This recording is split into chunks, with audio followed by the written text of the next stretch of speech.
Muchas gracias. Licenciado Peinberg Calvo Arturo de Jesús, gracias por su presencia. Conforme al formato, tiene usted el uso de la palabra hasta por 5 minutos. Bienvenido. Muchas gracias. Muy buenas noches a todas y todos los presentes. Voy a hacer un esfuerzo importante por respetar los tiempos de esta mesa. Partiría yo mi intervención tratando de compartir con ustedes, más que mi experiencia académica, mi experiencia práctica. Si bien es cierto que he estudiado Derechos Humanos, me he dedicado más tiempo a defenderlos y me gustaría compartir con ustedes algunas experiencias que dentro de mi participación se van a ir convirtiendo en las propuestas de trabajo.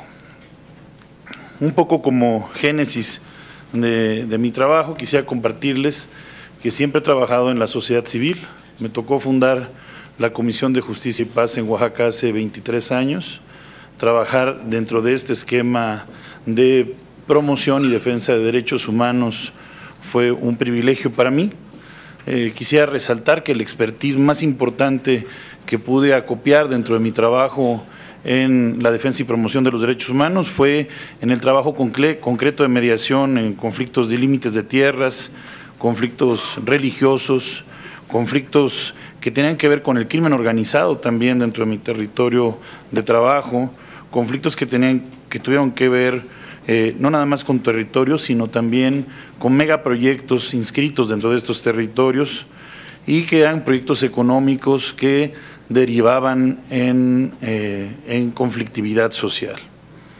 A partir de esta dinámica de conflictos que se vivió en Oaxaca, nosotros desarrollamos experticia en la mediación de ellos, ocupando como herramienta la promoción y difusión de los derechos humanos y atendiendo a las técnicas y estándares de mediación de conflictos para la pacificación de regiones importantes en nuestro estado.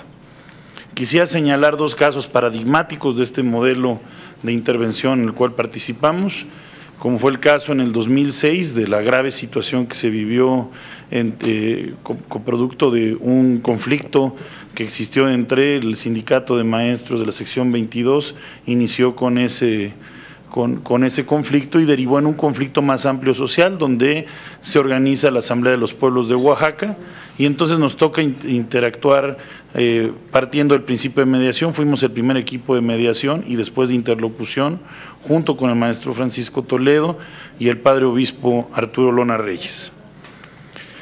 Fueron momentos muy difíciles para el país y todos los esfuerzos de mediación que continuó de manera muy efectiva Serapaz sirvieron de alguna manera para que los ejemplos de violencia que se estaban viviendo en el Estado no se desbordaran. Desafortunadamente no se pudo contener la violación de derechos humanos y de violaciones graves a derechos humanos que se cometieron durante este periodo, fundamentalmente entre el 2006 y 2008 en Oaxaca. Nos tocó también participar en la mediación y la pacificación de la Sierra Sur, en un evento que todos recordarán tristemente por el asesinato de 26 jóvenes indígenas, dentro de los cuales fueron asesinados varios niños en Xochiltepec, en Oaxaca. Ahí la ausencia del Estado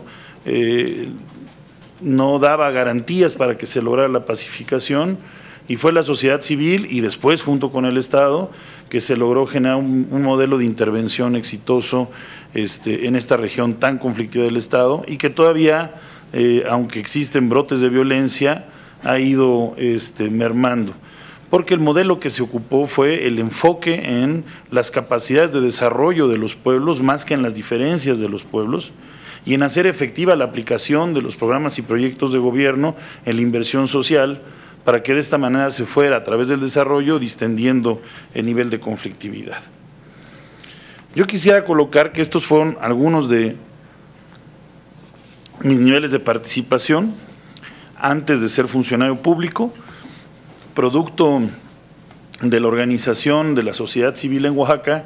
se logró diseñar, y yo participé en el diseño de la ley que forma la Defensoría de los Derechos Humanos del Pueblo de Oaxaca, el primer ejemplo de Defensoría de Derechos Humanos en el país, que dota de facultades constitucionales diversas y sui generis e innovadoras en el marco no nada más del país y de la constitucionalidad mexicana, sino inclusive a nivel internacional. En el diseño de este modelo de derechos humanos, pero también de justicia, generamos la posibilidad de que en Oaxaca se implementara una sala constitucional para la sustanciación de juicios en materia de derechos humanos. Esta experiencia, y tratando de cumplir ya con mi tiempo, la quisiéramos traducir en un trabajo que parte de lo siguiente: proponer desde la Comisión Nacional de Derechos Humanos un gran pacto para la planeación democrática y participativa, en el diseño, pero en el diagnóstico también, de un nuevo modelo de intervención a partir de la Comisión Nacional para atender las violaciones a derechos humanos, que descentralice y haga que la Comisión Nacional cumpla con su vocación federativa, que no ha cumplido, para poder tener participación en cada una de las entidades y poder acercar los servicios y la operación de la Comisión Nacional, incluso a las comunidades más alejadas de este país. El día de hoy, para poder poner una queja, si no vives en la zona urbana, te tardas de 3 a 16 horas para poderlo hacer, y no hay una consecución lógica. Entonces, necesitamos descentralizar con un modelo de desdoblamiento de la acción pública de la defensa de los derechos humanos, donde podamos aplicar herramientas novedosas que tienen que ver directamente con la prevención. Por ejemplo, las alertas tempranas. En Oaxaca nosotros solicitamos se decretara la alerta de género, fue denegada la alerta de género, pero no nos esperamos a que en la segunda momento en el que solicitamos, porque solicitamos 2 veces se decretara la alerta de género, no podíamos esperarnos y decretamos una alerta temporal de género para tratar de frenar el fenómeno de la violencia. Desafortunadamente, entre la denegación y la aceptación de la alerta de género, asesinaron más de 450 mujeres con extrema violencia. Entonces, los mecanismos que estamos proponiendo no más son de prevención y alertamiento, sino también queremos generar un modelo que nos permita, entre otras cosas en este desdoblamiento, impulsar una cultura fuerte de los derechos humanos, generar indicadores y baterías nuevas para medir realmente cómo se están violentando los derechos humanos o cómo avanzamos en la conquista de no violentarlos, generar unidades de análisis de riesgo que nos permitan estar más cerca de los defensores de derechos humanos, de las defensoras, de los periodistas y sobre todo de los defensores comunitarios de derechos humanos que ni siquiera saben que se llaman defensores de derechos humanos y que hoy están totalmente descoberturados. Estos son algunos de los elementos del plan que tenemos nosotros para presentar como si nos favoreciera la elección para la Comisión Nacional de Derechos Humanos, un plan mucho más amplio, pero quiero ser respetuoso del tiempo que me han otorgado. Muchas gracias. Gracias, licenciado. La pregunta de las organizaciones es, ¿qué opina usted de la situación de las personas desaparecidas en nuestro país? Como ombudsperson, ¿qué medidas de protección urgente tomaría en favor de las personas que se encuentran en prisión preventiva? En su caso, ¿emitirá alguna recomendación dirigida al Poder Judicial de la Federación y a los responsables de los sistemas penitenciarios federales? Tiene hasta 4 minutos para responder. Muchas gracias. Personas desaparecidas. Lamentablemente, la desarticulación institucional en este país impera, y esa articulación también nace de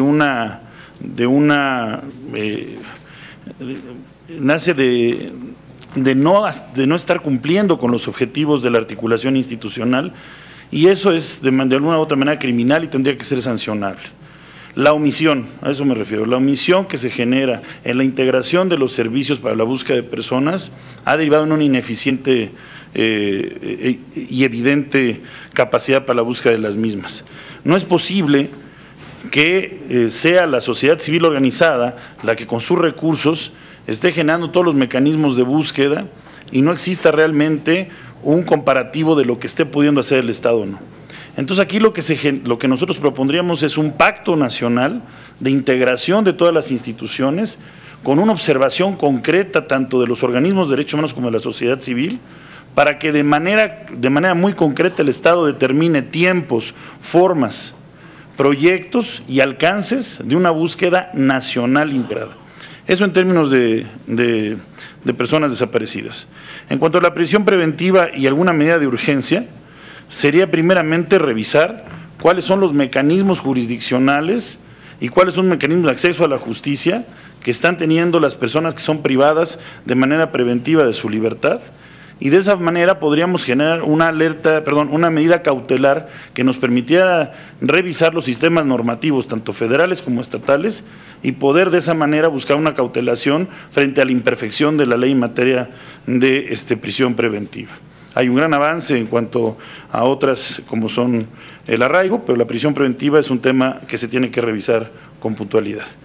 Y la tercera pregunta, disculpe. Ok, muy amable. Muchas gracias, senadores. Gracias por acompañarnos. En materia de los requisitos de idoneidad, ¿ha tenido conflicto de intereses en empleos anteriores? No, nunca.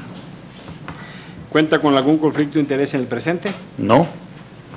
¿Está o ha estado involucrado en casos de corrupción o fraude? No. Por sus respuestas, muchas gracias. Licenciado, de mi parte, ¿cuenta con independencia político-partidista? Sí, jamás he militado en ningún partido político. ¿Cuenta con independencia religiosa? Sí, totalmente. Muchas gracias. Buenas noches. En caso de ser electo titular de la Comisión Nacional de Derechos Humanos, ¿presentaría y haría pública su declaración 3 de 3? Por supuesto. ¿Ha sido señalado, denunciado o cuenta con sentencia condenatoria por violencia familiar o delitos sexuales? Nunca he sido sentenciado por ningún delito de esa naturaleza y sí he sido señalado de manera injusta e ilegal por una maquinación del exgobernador Ulises Ruiz en Oaxaca en contra de mi actividad como defensor de derechos humanos. ¿Ha sido señalado, denunciado o cuenta con una sentencia condenatoria por incumplimiento a sus obligaciones alimentarias? He cumplido con mis obligaciones alimentarias producto de un juicio de divorcio. ¿Ha expresado opiniones públicas en medios o redes sociales contrarias a los derechos humanos? Jamás. Gracias.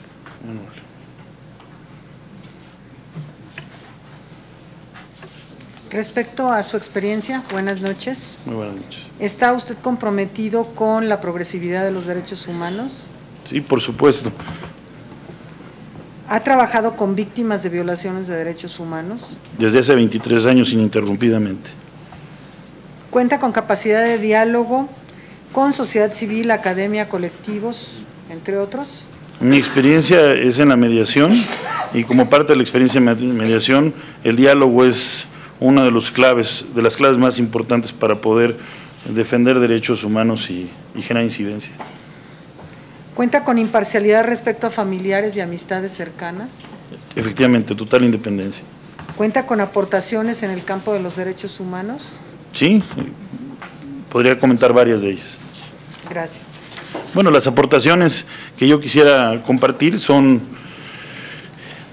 en temas de fondo y de forma, ¿no? De fondo decidimos impulsar una institución nueva en Oaxaca, que no nada más cumplía con los criterios de veeduría u observación como la Comisión Nacional, donde radica uno de sus grandes defectos. Por eso no ha podido cumplir efectivamente con su compromiso en proteger y salvaguardar los derechos humanos. Nos pusimos en el papel de la defensa del pueblo. En la defensa del pueblo tenemos capacidades inclusive para poder llevar en Oaxaca, por ejemplo, a tener una sala constitucional, llevar juicios como lo hicimos en más de 20 casos y obtener sanciones punitivas contra servidores públicos que no acataron recomendaciones. Y ese sí es un hito de progresividad a nivel global, no nada más mexicano, lo cual nos permitió darle lo que coloquialmente siempre está pugnando la sociedad, dientes a la acción de la Defensoría. Esa podría ser un ejemplo. Gracias. Y si me permite muy brevemente el otro, en esa acción de defensa, cuando identificamos violaciones, pero también delitos, acudimos a denunciarlos, como en el caso de Nochixtlán. Yo presenté la denuncia por la masacre de Nochixtlán y por las lesiones y los demás delitos que fueran concomitantes al mismo. Muchas gracias, licenciado. Pregunto a las senadoras, senadores presentes, ¿quién desea hacer uso de la palabra? La senadora Claudia Ruiz Massieu, adelante. Muchas gracias. Ha hablado de fortalecer la presencia de la Comisión Nacional de Derechos Humanos en las entidades federativas. Habida cuenta la naturaleza precisamente universal de los derechos humanos y de la existencia de organismos locales de protección de los derechos humanos, ¿qué propondría para fortalecer la sinergia entre la Comisión Nacional, los entes estatales y consolidar entonces un verdadero sistema nacional de protección a los derechos humanos? Me parece que la pregunta es muy… Perdóneme, licenciado, vamos a Sí. generar todas las preguntas. Perdón, y disculpe. tendrá después 4 Sí. minutos para responder a todas en lo Muy factible. Quiero darle, por supuesto, la bienvenida. Tiene hace un buen rato ya que llegó el senador Bolaños Cacho, así como la palabra. Adelante, senador. Gracias, senadora presidenta. Primero que nada, darle la bienvenida al Senado de la República. Siempre es un gusto recibir a paisanos en esta soberanía. Y mi pregunta va más encaminada a su experiencia, licenciado Peinbert. En este México tan diverso, pluricultural, lleno de costumbres, de regiones, de etnias, y donde siempre todos nosotros, y principalmente aquí en la Casa de las Leyes, pedimos un apego irrestricto a la ley, la interpretación de dicha ley es fundamental. Entonces yo quisiera preguntarle, basado en su experiencia, ¿cuál es la diferencia que usted cree existe entre un defensor dogmático y un defensor práctico que incluso conozca la práctica comunitaria del país?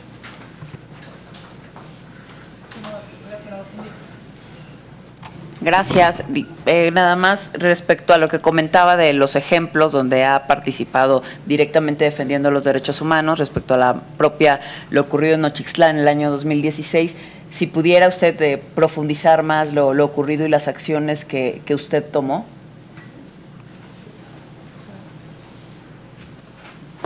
Bueno, hemos encontrado algunas cuestiones familiares. ¿Nos podría explicar con mayor detalle su situación familiar? Gracias.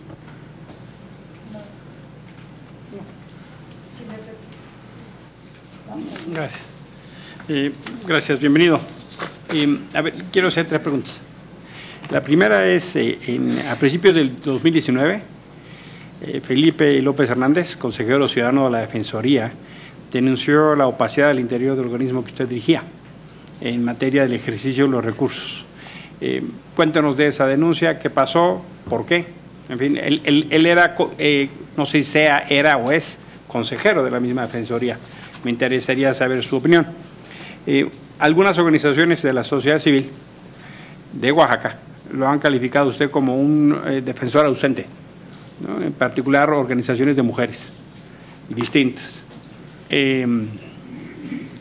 Cuéntenos un poco de eso y cuéntenos también, por favor, las recomendaciones que usted emitió a los gobernadores bajo los que su mandato ha estado, ¿no? Digamos, en términos de autonomía, de independencia, hay un debate sobre eso, ¿no? Quisiéramos conocer su posición. Y la tercera es su posición respecto al rol que desempeña la Guardia Nacional en las labores de contención, en trabajo de inmigración, por favor. Gracias. ¿Qué tal? Buenas noches. Muy buenas noches. Parece ser que alguien me va a poder contestar qué entiende por agravio comparado. Es la 5ª ocasión que lo pregunto. Vamos a ver si ahora sí me lo contestan. Por lo que veo de lo de la alerta de género. Primera pregunta. Segunda pregunta, bueno, me parece muy interesante su propuesta. Me parece que el plan de trabajo está bien desarrollado. Yo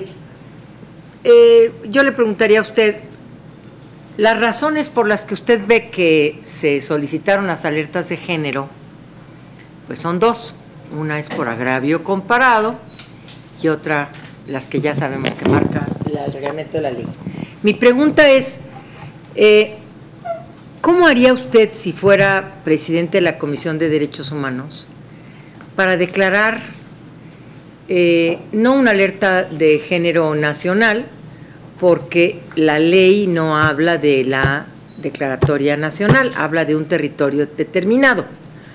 Pero ¿cómo haría usted para crear una política pública desde la Comisión Nacional de Derechos Humanos en vías de detener, sancionar y eliminar la violencia contra las mujeres desde la Comisión Nacional de Derechos Humanos?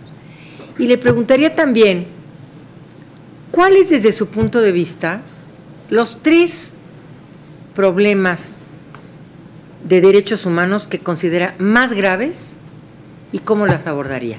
Nada más 3, por favor. ¿Algún otro senador, senadora? Nuevamente a ver si alcanza a contestar todo. Licenciado Arturo, ¿cuál cree que debe de ser la herramienta jurídica cuando nosotros vemos que no existe aceptación con las recomendaciones que se dan?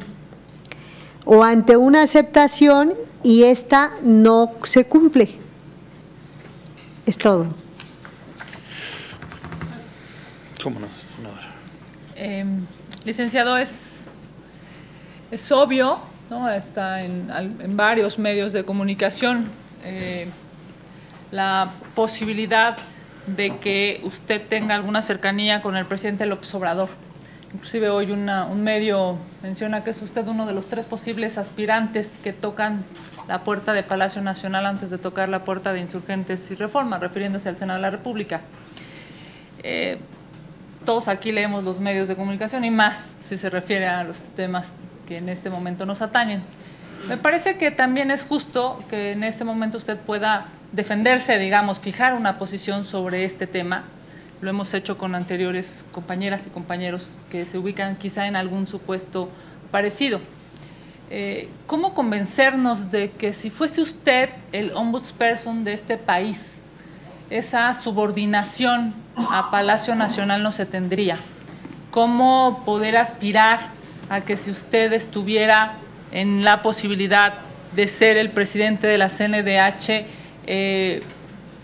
las relaciones personales que se leen en diversos medios de comunicación de su persona no estarían, digamos, siendo factor de decisión en un organismo tan importante como la CNDH, en el que me parece que no solamente en México, sino en el mundo, lo que tendría que ser es un contrapeso cuando el gobierno se equivoca y viola los derechos humanos, y me refiero al gobierno de cualquier partido en términos de cualquier de los ámbitos que le toque, ya sea federal en este caso o estatal. Ojalá y nos pudiera acompañar con su respuesta para, me parece, darnos certeza en esta deliberación que habremos de tomar ambas comisiones para presentar una terna y, en su caso, dejar de leer los medios y escuchar a su persona. Muchas gracias. Gracias, senadora. Licenciado.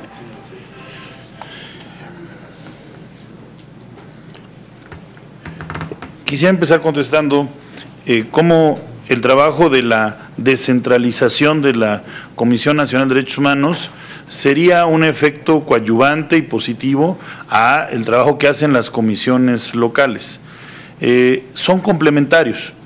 El efecto que se genera de poder compartir también el presupuesto importante que tiene la Comisión Nacional en desdoblarlo hacia las entidades, podría ayudar a descargar de los temas que son federales a las comisiones locales y que de hecho los están atendiendo, porque reciben las quejas del Seguro Social y de cualquier otra instancia, por ejemplo, de la Fiscalía General de la República, cualquier otra instancia. Entonces sería un efecto de apoyo, pero más aún, el poder desdoblarlo hacia las comunidades de base, el no quedarse nada más en la ciudad, sino poder desdoblar el trabajo hacia las comunidades de base, hacia los mismos municipios y, evidentemente, en una atención estatal, podría ayudar también a mejorar los estándares de cumplimiento de derechos humanos.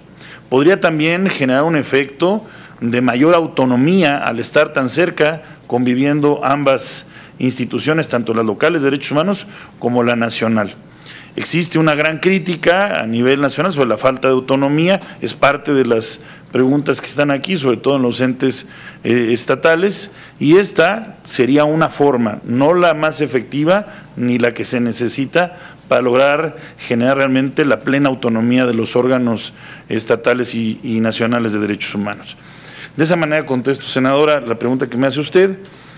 Referente a la pregunta que me hace el compañero senador por Oaxaca, me parece muy interesante también porque precisamente el exceso de dogmatismo en la defensa de los derechos humanos ha hecho que sean inaccesibles los derechos humanos.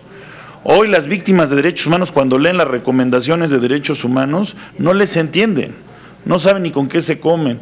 Están hechas de una jerga sumamente alta en materia jurídica que no permite que haya accesibilidad en el entendimiento. Más aún si tiene una discapacidad visual o si es un ciudadano indígena, en fin, hay unas limitantes muy importantes en cuanto a lo dogmático. Lo dogmático ha tendido siempre a plantar un escenario de derechos humanos bastante occidentalizado y que es difícil de hacerlo asequible para las comunidades y pueblos indígenas de nuestro país. Entonces, de tal suerte que las mayores eficiencias que se logran en la defensa y promoción de los derechos humanos las están cubriendo los defensores comunitarios de derechos humanos y son los que inclusive corren más riesgo por no estar coberturados por todo un aparato dogmático, convenciones, foros, todo lo que arropa a los defensores, por ejemplo, públicos de derechos humanos. Me parece que sí hay que cambiar el eje, ¿sí?, de el jurismo positivo hacia una fórmula de visión más integral de los derechos humanos, y esa sería parte también del planteamiento, donde se incorporen antropólogos, economistas, todas las disciplinas del conocimiento en favor de los derechos humanos, y esa tendría que ser también parte de la acción de propuesta, si es que nos favorece el resultado en la comisión, para lograr presidir la Comisión Nacional de Derechos Humanos. De esta manera le contesto, senador. En el tema Nochixtlán, me parece relevante muchos temas. Es un expediente que a nosotros nos tocó tenerlo en custodia porque no ejecutó su facultad de atracción la Comisión Nacional por meses, cosa que fue muy raro, ¿verdad? Pero nos permitió a nosotros acopiar un expediente de más de 6,000 hojas y 200 horas de video y perfeccionar un modelo de investigación que pocas veces se puede realizar desde las comisiones locales cuando intervienen otras instancias federales como la propia Policía Federal, el CISEN y otras instituciones que para nosotros sería imposible investigarlas si no fuera porque pudimos tener en custodia el expediente. Y una muy importante tuvo que ver con el que hubo una denegación de salud para las víctimas de esta masacre y los heridos. Y lo que hicimos fue construir un mecanismo de acercamiento a los institutos nacionales de salud para garantizar que en México se les pudieran extraer las balas, hacer las operaciones necesarias, generar los mecanismos para poder salvar a más de 100 personas que fueron heridas con balas percutadas por fuerzas del orden público. Se está acabando casi mi tiempo. Explicar mi tema familiar, mi oposición dentro de mi trabajo como defensor de derechos humanos no público, me confrontó con el gobernador Ulises Ruiz, concretamente mi acción de mediación en el caso 2006, y eso provocó que él generara mecanismos de violencia institucional, no nada más hacia mi persona, sino fundamentalmente frente en esos momentos a mi esposa y a mi hijo. Hoy mi ex esposa están aquí presentes, están en esta sala acompañándonos, precisamente porque ya fuimos objetos de injurias de esta naturaleza en mi proceso de elección cuando fui electo ombudsman, y fue bastante revictimizante para mi hijo, el cual se encuentra hoy en esta sala. En cuanto a lo que señala el senador de opacidad, sí conozco que fue una denuncia no formal, sino verbal, que se atendió dentro del seno del Consejo Ciudadano. La Defensoría del Pueblo es el único órgano de derechos humanos que sesiona mes con mes públicamente frente a los medios de comunicación y a la sociedad civil, y este tema fue atendido de manera pública. En cuanto a que soy un defensor ausente, la verdad es que es la primera vez que lo escucho, pero quisiera atribuirlo a que mi trabajo fue más a nivel comunitario que de oficina. Casi no estuve sentado en el escritorio. En cuanto al tema de la independencia, en cuanto al tema de la alerta de género, en cuanto al agravio comparado, no recuerdo la otra pregunta de la alerta de género, hubo una antes. Ok. Sí, los agravios comparados son una litis de la práctica común en derechos humanos, donde se hace un comparativo de los agravios y en función de los comparativos de los agravios es la inversión que se tiene que proponer para poder erradicar una violación a derechos humanos o atenderla. De tal suerte que en este comparativo de agravios, frente a las mujeres y el feminicidio concretamente, la inversión del Estado es pobre y ha rechazado invertir.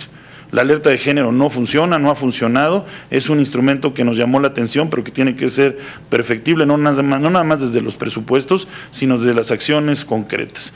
Es bastante demagógica hasta el día de hoy la alerta de género. Y por último,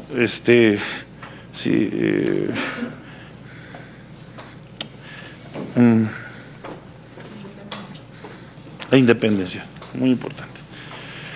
Bueno, yo a lo largo de mi vida, tanto en mi acción como defensor de derechos humanos en la sociedad civil, como en mi función como defensor público de derechos humanos, observé siempre en los momentos más críticos una total independencia.